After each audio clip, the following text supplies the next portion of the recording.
네, 안녕하십니까. 오늘은 대약진 운동 첫 번째 부분입니다. 마오쩌둥이 혁명전쟁과 항미원조 조선전쟁에서 승리한 후에 기고만장하고 오만해져서 관념적이고 낭만적인 대약진 운동을 추진하다 참담하게 실패하는 이야기입니다. 대약진이라는 말이 뭘 정상적인 속도나 정상적인 페이스로 하는 게 아니라 대약진, 좋게 보면 굉장히 적극적이고 긍정적인 의미이기도 하지만은 중국의 마오쩌둥이 주도해서 일으킨 대약진은 결과를 놓고 보면은 마오쩌둥이 너무 오만하게 농촌을 중심으로 한 사회주의, 그리고 그거를 관념적이고 인간의 의지에서 이거를 달성할 수 있다 하고 믿으면서 오만하게 추진하다가 대재앙을 초래한 그런 사건이라고 하겠습니다. 이 대약진이 진행된 기간은 1958년부터 1960년 3년간입니다. 그래서 대약진의 계기가 될 만한 회의가 1957년 9월에 개최된 중국 공산당 제8기 삼중전회에서 그 전년도인 1956년도 경제 공작 업무 중에 너무 지나치게 조급하고 무모하게 추진하는 맹동주의 상황이 나타났다. 그런 비판이 대부분의 중앙의원들 사이에서 제기됐습니다.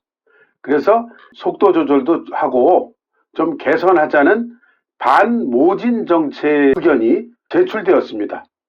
그런데 마오쩌둥이 이것을 정면으로 비판하면서 무슨 소리냐, 오히려 우리가 철저하지 못했기 때문에 지금 이런 상황이 된 것이지 거꾸로 당신들이 문제를 보고 있다, 이러면서 원래 그 초안을 수정해서 자신의 의도대로 통과시킵니다. 이후에 전국 대부분의 성, 자치구, 당위원회에서 공농업 생산을 고조시키자 하는 준비 작업이 시작됩니다. 그리고 그해 1957년 11월 13일에 인민일보 사설에서 전 인민이 떨쳐 일어나 농업 생산을 새로이 고조시키자 하는 제목의 사설이 발표되면서 이때 대약진이라는 용어가 처음으로 등장합니다. 그리고 1958년 5월 5일부터 23일까지 베이징에서 중공 제8차 전국대표대회 제2차 회의가 개최됩니다. 약칭으로 하면은 중공 제8기 이중전회가 되겠죠. 그래서 이 회의에서 마오쩌둥이 보다 높게, 그리고 보다 많게, 보다 빠르게, 보다 좋게, 그리고 전략하면서 사회주의를 건설하자 하는 사회주의 건설 총노선과 기본 원칙을 제출하고 통과됩니다. 그리고 이 회의에서 또 제출된 게 향후 15년 또는 더욱 짧은 기간 내에 주요 공업 생산품 생산 방면에서 영국을 추월한다 하는 목표를 확정합니다. 총 노선의 기본 정신은 낙후한 경제문화 상황을 가능한 조속하게 바꾸자 하는 것이었는데, 그 목표까지는 문제가 없는데 경제 발전의 객관적인 규율을 무시한 게 치명적인 착오가 되는 거죠. 그래서 이 착오로 인한 이 대약진의 국가가 매우 막중하고 장기간 영향을 미칩니다. 이 회의에서 대부분의 또 다른 중앙위원들이 문제를 제기한 게 국내 주요 모순이 이미 전환 변화되었으니 이제는 실사구시적으로 경제 건설에 집중해야 한다 하는 의견을 제출합니다. 주로 이제 실용주의 경제 관료들 중심이죠. 류샤오치라든가 천윈이라든가 덩샤오핑이라든가 이런 문제 인식에 공감하는데, 마오쩌둥만이 또 유독 중국 사회가 당면한 주요 모순은 여전히 무산계급과 자산계급, 그리고 사회주의 노선과 자본주의 노선 간의 모순이다 하는 주장을 하면서 정풍운동을 일으킵니다. 그러면서 당내의 소위 우파분자, 지방주의 분자, 민족주의 분자, 그리고 우경기회주의 분자들을 분류하고 그들에 대한 투쟁과 숙청을 진행합니다. 그래서 이후에 수많은 지방의 지도 간부들을 우파 집단, 우경 집단 또는 반당 집단으로 탄압을 하죠. 근데 이게 어떻게 보면 마오쩌둥이 자기의 권력 기반을 공고히 하기 위해서 반대파들을 이렇게 모자를 씌우고 숙청하는 그런 부실을 잡기 위한 거 아니겠느냐, 그런 해석이 가능한 행위죠. 이때 반우파 운동이 원래는 쌍백 방침이라고 그래서 백자가 이제 2개 들어가니까 2개의 백화제방, 모든 꽃이 피어나게 하고, 백가쟁명, 모든 사람들이 말하게 하라 이거죠. 말하고 토론하게 하라, 쟁명. 그래서 백화제방과 백가쟁명식으로 쌍백 방침으로 자유롭게 의견을 제출하고 비판하고 토론하도록 장려한다 하는 방침을 발표합니다. 그리고 1957년 5월 17일자 인민일보에서는 중공 중앙위원회 결정사항이라 하면서 당 외부 인사들도 좀 더 대담하게 당의 결정을 비판해 달라. 당은 당 외부 인사 숙청 같은 것 결코 하지 않을 것이다 하고 보도를 합니다. 이러한 공산당의 말을 믿고 당 밖의 민주당파 지식인들이 공산당 집권 이후의 문제점 이런 것들을 비판하는 의견을 제출하는데, 마오쩌둥이 그때 그런 발언에 대해서 트집을 잡고 숙청을 시작합니다. 예상보다 너무 적나라한 비판들이 나오니까 이거 뭐냐, 이거는 완전히 우파 반당 분자들 아니냐 이러면서 숙청을 시작합니다. 그러니까 이제 공산당의 한계가 여기서 나오는 거죠. 절대로 반대 의견이나 다양한 의견을 수용하지를 못합니다. 반당이네, 반혁명이네, 뭐 이런 식으로 탄압하고 진압한다고 그러죠. 서로 토론해서 상대방의 의견을 존중한다거나 그런 거 절대 없습니다. 그래서 그 진압이라는 용어를 쓰죠. 그리고 1958년 여름 버베이성의 해변 휴양지인 베이다이허에서 정치국 확대 회의가 개최됩니다. 회의에서 그 해 1958년에 강철 생산량 목표 지표가 535만 톤이었는데, 그 다음 해인 1959년에는 1년 만에 2배인 1070만 톤으로 목표를 확정합니다. 의욕 과다죠. 그러니까 대약진입니다. 껑충 뛰어서 가겠다. 그냥 천천히 걸어서 어느 세월에 우리가 사회주의 단계를 지나서 공산주의 단계로 들어가느냐 하는 게 이제 그 당시에 마오쩌둥이 오만한 생각에 의욕 과다로 책정한 것입니다. 그리고 이 회의에서 제2차 5개년 계획, 그 계획을 통과시키고, 이 계획 안에도 실제에 부합하지 않는 임무와 공상적이라 할 정도로 과다한 목표들이 포함됩니다. 이 회의 후에 중국 전국 각지에서 대약진의 불길이 번져가는 거죠.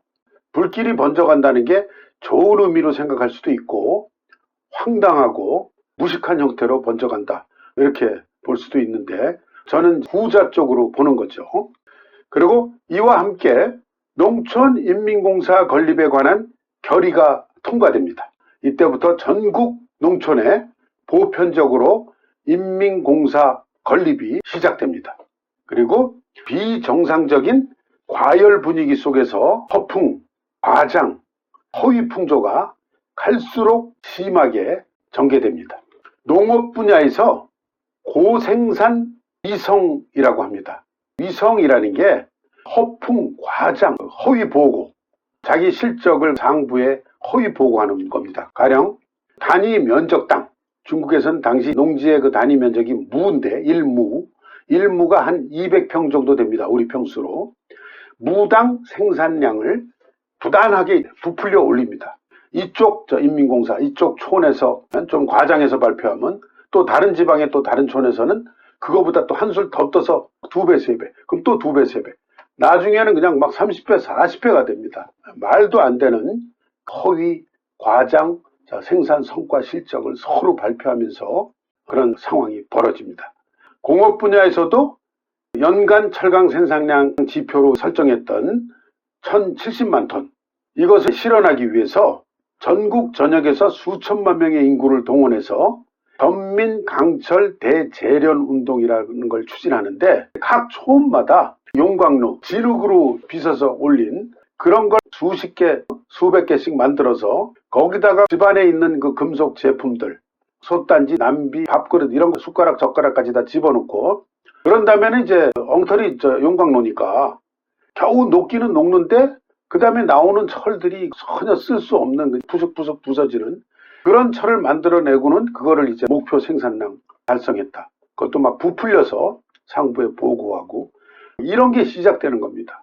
그리고 여러분들이 그 대약진하면은 여러 지금 많이 소개들 하는 걸 볼 수 있듯이 마오쩌둥이 참새 박멸운동, 쥐, 해충 이건 해로우니까 힘을 합쳐 다 박멸시키자 한마디 하니까 충성경쟁, 아부하고 호들갑 떠는 그 간부들 거기다 이제 지방의 하층 간부들이라는 게 그 수준과 자질이 천양지차입니다. 각자 별의 별놈도 다 있습니다. 그냥 심지어는 그 혁명 토지개혁 투쟁하고 그럴 때 앞잡이 노릇하던 동네 불량배, 깡패, 양아치 막 이런 놈들이 완장차고 펼쳐대면서 향장이네, 촌장이네, 촌위원회, 석이네 이러면서 위에다 잘 보여서 자기 진급하려고 온갖 폐악질을 다 합니다.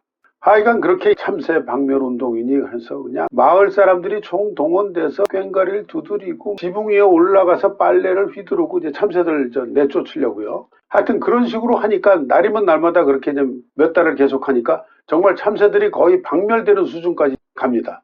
그러니까 이제 그 참새가 천적으로 잡아먹던 그 해충들이 오히려 막 번식을 하고 하면서 그러지 않아도 가뭄에 흉작이 들었던 걸 병충해 피해까지 겹치면서 대기근이 옵니다. 3천만 내지 4천만 명이 굶어 죽었다 하는 그 기록이 중국 내 기록에서도 그런 기록이 나올 정도니 얼마나 극심한 참상입니까? 견제되지 않은 독재 권력, 독재자가 즉흥적으로 지 멋대로 하니까 오만하게 그러면 이제 이 사람이 그냥 오만하게 한 정도로 끝이는 게 아니라 그 밑에서는 또 그냥 서로 충성 경쟁을 하면서 온갖 호들갑을 떨면서 민중들의 삶은 계속 수렁 속으로 빠져드는 거죠. 또 하나 이 시기의 그 특징이 인민공사 설립 바람이 붑니다. 이것도 그 계기가 1959년 8월 상순에 마오쩌둥이 허베이성, 허난성 그리고 산동성의 일부 농촌지구를 시찰하면서 시작됩니다. 그해 8월 9일에 마오쩌둥이 산동성 당지 책임자와 대규모 합작사, 인민공사 이전 단계입니다. 초급 합작사, 고급 합작사, 인민공사로 이제 단계로 진행되는데요. 그 합작사를 건립 운영하는 문제에 관해서 보고를 받고 이런 말을 합니다. 역시 인민공사를 운영하는 게 좋다. 그것의 좋은 점은 공업, 농업, 상업, 교육, 군대를 하나로 통합해서 지도하기에 편리하기 때문이다 하고 이야기를 합니다. 마오쩌둥이라는 사람은 자기가 지도하고 관리하기에 좋은 편리하고 그게 이제 우선인 거죠. 아무튼 마오쩌둥이 이렇게 말한 후에 중국 전국의 지방의 주요 신문, 매체에 이 말이 보도되고 향단위 그리고 합작사를 병합해서 인민공사로 전환하는 열기가 시작됩니다.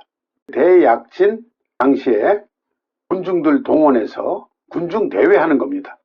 이게 뭐 혁명할 때라면 군중 동원 효과, 심리전 효과도 있겠지만은 생산하는데 이런 식으로 뭐 총노선 만세, 대약진 만세, 인민공사 만세 이런 깃발 들고 백날 돌아다녀 본들. 근데 어쨌든 이때는 분위기가 이랬다는 거죠. 그 다음에 이게 앞에서 말씀드렸던 마을마다 소형 용광로입니다. 그냥 여기다가 숟가락, 젓가락, 밥그릇, 솥단지, 남비단지 멀쩡한 일상용품들 여기다 집어넣고 전혀 쓸모없는 철로 만든 다음에 철 생산량을 15년 후에는 영국을 따라잡겠다. 정말 웃지 못할 코미디라고 하겠습니다. 이 당시에 또 이제 일어난 일이 과장, 허풍, 위성발사. 한 인민공사 촌에서 우리가 일무에 1만 근의 식량을 생산했다. 과장해서 얘기를 합니다. 실제로 뭐 한 3,000근 정도였는데도 막 3배, 4배 부풀려서 1만 근의 식량을 생산했다 하면은 곧 이어서 이제 또 다른 지방, 다른 촌 인민공사에서 서로 앞을 다퉈서 그거보다 또 한 단계 더 높여서 부풀려서 발표합니다. 그래야 뭐 자기 그 상관의 관심을 끌 수 있으니까. 그러다 보면 계속 높아져 가지고 일무당 한 3,000근 정도 하는 게 평년 생산량인데 일무당 심지어는 막 12만 근까지 올라갑니다. 그런데 이제 여기서 의문스러운 게 농촌 출신이고 실사구시적으로 사고하고 실사구시를 아주 늘 입에 달고 사는 사람인데 이러한 마오쩌둥이 그 농촌 현지 시찰을 다니면서 이렇게 황당한 생산량 허위 과장 보고를 듣고도 의심을 안 하고 그걸 믿었다는 겁니다. 그리고 흥분하고 기뻐하면서 관련자와 지방 간부들을 독려하고 시찰하고 다녔다는 거예요. 그 다음에 1959년 여름에 루산에서 루산 회의가 개최돼서 펑도아이가 대약진의 문제점을 마오쩌둥에게 직언해가지고 숙청당하지 않습니까? 그때 펑도아이가 그런 얘기를 합니다. 사람들이 머리가 뜨거워지고 망상에 사로잡혔다. 이렇게 얘기를 합니다. 마오쩌둥을 직접 지칭하지는 않았습니다만은 누구나 다 알 수 있는 거죠. 또 사례를 보면 허난성의 시핑현 핑농업사라고 있어요. 평년 평균 생산량으로 보면은 일무당 2,000에서 한 3,000근 정도 그 생산량인데 식량이 이것을 7,320근 생산했다고 과장해서 허위로 발표를 합니다. 근데 이제 이거는 시작인 거예요. 이제 그 다음에 후베이성 마청현의 한 인민공사에서 우리는 36,956근을 생산했다. 이렇게 얘기를 합니다. 거기서 또 그치지 않고 저 밑에 또 광시성의 황강현 홍기공사라는 인민공사 자기네들은 13만 430여 근을 생산했다고 보고를 합니다. 아니 그럼 도대체 정상적인 생산량 실제 생산량은 2,000에서 3,000근인데 이게 13만 430여 근. 상식이 있는 사람은 이렇게 발표할 엄두도 못 내겠지만은 그렇게 발표를 해본들 믿지를 않을 텐데 마오쩌둥부터 이걸 믿었다는 겁니다. 그리고 이 사람들이 이제 그거를 과장 보고를 하면서 기만적으로 또 연출을 합니다. 전시용 경작지를 바늘도 꼽을 수 없을 정도로 벼집단을 갖다가 심어놓고 그래놓고는 이게 우리가 경작해서 이렇게 그런 생산량을 거둘 수 있었다. 뭐 이런 식으로 이게 통했다는 겁니다. 그때는. 그러니까 이제 이런 그 행태들이 서로 막 상승작용을 일으키면서 무 하나의 무게가 1,000근이 넘어서 낙이 2마리로도 끌지 못한다. 배추 키가 어린아이 키보다도 더 크다. 이거를 인민일보에서 보도하면서 사진과 같이 보도를 합니다. 1958년 9월 18일자 인민일보 기사입니다. 이 기사를 보면은 여기 헤드라인으로 나와 있지 않습니까? 마청, 후베이성 마청현입니다. 마청현, 건국일사, 인민공사 이름입니다. 거기서 천하 제1의 논이 출연했다. 벼의 무당 생산이 36,900여 근. 이렇게 인민일보에서 제1면으로 이렇게 보도를 합니다. 중국 과학계의 대표적인 인물이 당시 중국이 원자폭탄과 수소폭탄, 2개의 핵폭탄 그래서 양탄이라고 합니다. 이 양탄을 개발하는 데에 결정적으로 공헌해서 인민영웅과학자 지위와 명성을 누리고 있던 저명한 핵물리학자이죠. 이 천쇠선이 1958년 6월 12일자 중국 청년보 그 신문에 그 논문을 하나 발표를 합니다. 그 내용이 토지가 인간에게 공급할 수 있는 식량 생산량이 최고점에 도달했는가? 과학적으로 계산한다면 아직도 멀었다. 일무의 토지에 매년 내리쬐는 태양광 에너지 중 30%가 식물을 위해 이용되는 부분이다. 식물은 이러한 태양광 에너지를 이용해서 공기 속의 이산화탄소와 수분을 자신의 영양분으로 만들어 공급하면서 발육, 생장한다. 이 중 이용 가능한 5분의 1 정도를 먹을 수 있는 양식으로 바꾼다면 벼와 보리의 단위 면적당 연간 생산량을 현재의 20배 이상으로 높일 수 있다. 마오쩌둥이 천쇠선을 불러서 같이 식사하면서 담소를 나누는 장면입니다. 마오쩌둥 입장에서 얼마나 기특하고 흐뭇했겠습니까? 그런 말을 최고의 과학자라는 사람이 하면서 위성 그런 것들이 황당무계한 허위 과장이 아니다. 현실이 될 수 있는 충분한 과학적 근거가 있다. 이런 식으로 얘기를 해주니 얼마나 기특하겠어요. 대약진과 함께 추진된 농촌인민공사화 운동도 농업 발전에 부정적이고 소극적인 후유증을 남깁니다. 농촌인민공사화 운동의 특징이 1대20으로 표현됩니다. 1이라는 건 이제 첫째, first, 규모가 크다, 대따, 2다, R0인데 2다는 이제 우선 큰 규모다. 그 다음에 R0, 두 번째는 공유제다. 그런데 이제 이런 시스템은 필연적으로 권력을 과도하게 집중시키고 기층 생산 단위에서는 자주권이 없어지고 생산 과정 중에 책임제도도 없어집니다. 농민의 생산 적극성을 극심하게 이제 떨어뜨렸고 거기다 자연재해 흉작까지 겹치면서 1959년에서 1961년 이 대약진 기간 중에 양식 공급 곤란으로 중국 전국에서 굶어 죽은 그 아사자의 숫자가 3천만에서 5천만 명에 달한다고 합니다. 중국 내에서는 굶어 죽었다, 아사자 뭐 이렇게 표현하기는 좀 그러니까 비정상적 사망자라고 표기합니다. 이때 공동식당제 폐단이 또 같이 이제 제기됩니다. 원래 공동식당제라는 거는 맨페이 슈판 부야오첸 밥 먹는 거는 공짜다. 밥 먹는데 돈을 낼 필요는 없다. 뭐 이러면서 이것이 공산주의로 가는 시작이다. 그러면서 공동식당제를 대대적으로 선전하면서 운영했는데 비극을 초래하는 중요한 원인이 됩니다. 흉년이 드니까 그 공동식당제에 식자재 공급이 안 되는 거예요. 뭐 지금 없는데 어떻게 공급을 합니까? 근데 이제 만약에 각 가정에서 알아서 양식 관리하면서 취사해서 먹었으면은 나름대로 중국 농민들이 흉년에 생존해서 살아남기 위한 역사 경험 이런 노하우가 있습니다. 뭐 가령 산에서 버섯이나 산나물 같은 거라도 캐서 죽을 끓여서라도 아니면 멀건 물이라도 끓여서 먹으면서라도 연명을 한다거나 방법이 있을 텐데 이게 뭐 집안에 온갖 취사도구나 뭐 이런 건 싸그리 다 뺏어가고 집에서는 불조차 피울 수도 없는 지경으로 몇 년째 그렇게 만들어 놨고 그래 놓고는 저 공동식당에 와서만 밥 먹어야 된다고 그래 놓고는 막상 공동식당에서 식사 제공이 안 되니까 이건 뭐 방법이 없는 겁니다. 그냥 그대로 앉아서 굶어 죽는 겁니다. 전 같으면은 도회지로 나가서 유리걸식을 하든지 구걸이라도 할 텐데 마을 입구마다 감시병 보철 세워놓고 절대로 못 나가게 합니다. 왜냐? 촌의 간부들 이런 놈들이 자기 마을에서 굶어 죽고 도시에 나가서 유리걸식하면서 우리 마을에서 지금 굶어 죽고 지금 이렇게 먹을 게 없어서 내가 이렇게 돌아다닌다면서 북경 시내를 돌아다니거나 저 상해 시내를 돌아다니거나 자기보다 그 상급자가 있는 그런 도시에서 돌아다니면 허위 과장 보고한 게 그대로 다 밝혀질 거 아닙니까? 결사적으로 철저하게 마을 입구에 보초를 세우고 봉쇄하고 못 나가게 합니다. 농민들은 오도 가도 못하고 그냥 앉아서 다 굶어 죽은 겁니다. 부종병에 걸려서 부항이 들고. 당 간부들은 굶어 죽은 놈이 없습니다. 또 도시에서도 굶어 죽은 사람은 없습니다. 도시민들은. 정작 식량을 생산하는 농민들만 굶어 죽었습니다. 아무 대책도 없이.